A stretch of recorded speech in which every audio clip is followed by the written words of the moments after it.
Okay, so we are putting in a brake controller, a Redarc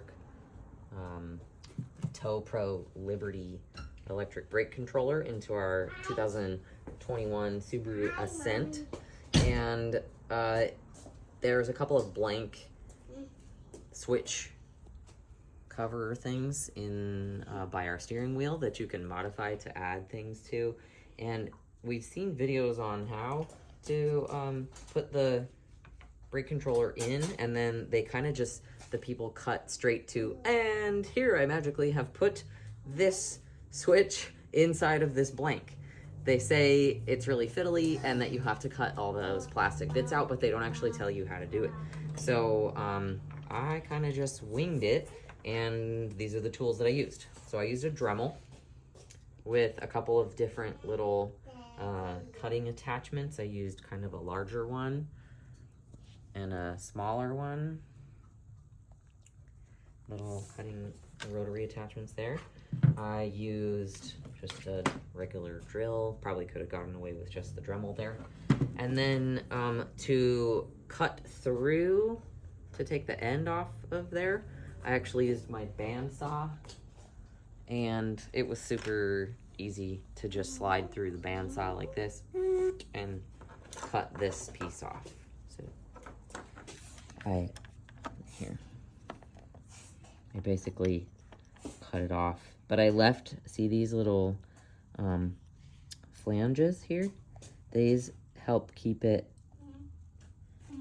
in the dashboard piece, so you can't cut these. It's important not to cut that very last bit of flanges off here. So cut behind the flange. You can take that off. This is now garbage. And then this was just super fiddly, pretty much. I just Dremeled. I almost touched every surface of the inside of this blank, trying to figure out and test how is it that I can get this switch to fit nicely into this blank so that I can put the knob on. The chickens are knocking on the side of the garage. So that it still does its click feature and its twist knob. I found that you really need to cut this bottom part out, again leaving these flanges. So cut, here's the undone blank. Is it better if it's like on a white background? That's fine. Here's the undone blank.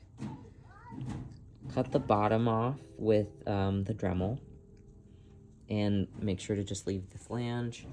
And I just went all over, and I literally surfaced almost everything to just take it down, take the plastic down,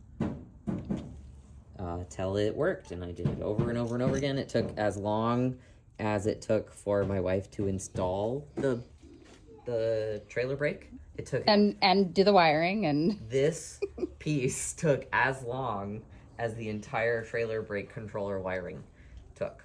So be prepared if you're doing it alone to spend a couple hours doing the whole trailer brake thing.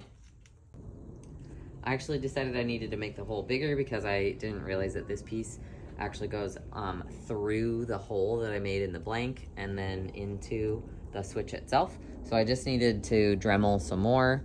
So you want to screw that screw into the screw on the switch, but not so much that the click option, the click ability is affected. You don't want to screw it down too tight because then it won't click anymore.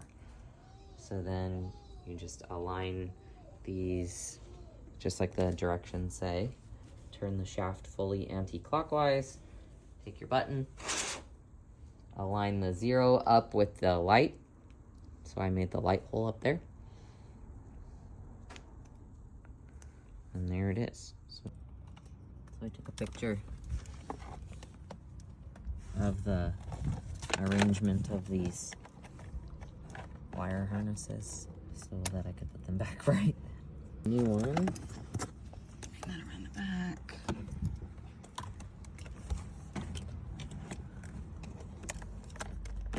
And then it just, see why we kept those little flanges on there? That way they can catch on these bracket things. There, that's it.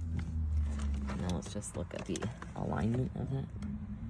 It's pretty decent for having never done something like that before. Look at that LED. Look at that. So it still pushes, it twists. Okay, so now we just put this baby back on. And that's it. We have our kick panel put back, our button. It works. And the control is in here and it's plugged in down here. So lots of zip tying, lots of wire cutting to make it fit just right. And I think I need to pop one more in here. Maybe one more pop it. One more click. I don't know. I don't like that. Doesn't look flush.